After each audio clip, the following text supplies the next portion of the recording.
ఈరోజు దేవుని వాగ్దానం యెషయా 51:7 నీతిననుసరించువారులారా నా మాట వినుడి, నా బోధను హృదయమందుంచుకున్న జనులారా ఆలకించుడి.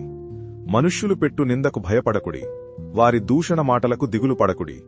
ఈ వాగ్దానం దేవుని న్యాయాన్ని హృదయంలో పెట్టుకుని జీవించేవారికి వర్తిస్తుంది. మీరు నీతిగా వ్యవహరించినప్పుడు లేదా మంచి నిర్ణయం తీసుకున్నప్పుడు ఇతరులు మిమ్మల్ని గేలి చేయవచ్చు లేదా అపార్థం చేసుకోవచ్చు. ఉదాహరణకు, మీరు లంచం తీసుకోకపోతే లేదా అన్యాయమైన పనిలో పాల్గొనకపోతే మీ తోటివారు మిమ్మల్ని విమర్శించవచ్చు లేదా పిచ్చివారు అని ముద్ర వేయవచ్చు. అయితే ఈ వచనం అలాంటి దూషణలకు భయపడవద్దని ప్రోత్సహిస్తుంది. ఎందుకంటే మనుష్యుల మాటలు తాత్కాలికమైనవి మరియు నశించిపోతాయి, కాని దేవుని వాక్యం న్యాయం శాశ్వతమైనవి. మీ అంతరాత్మకు దేవుని ఆజ్ఞలకు లోబడి ధైర్యంగా జీవించండి.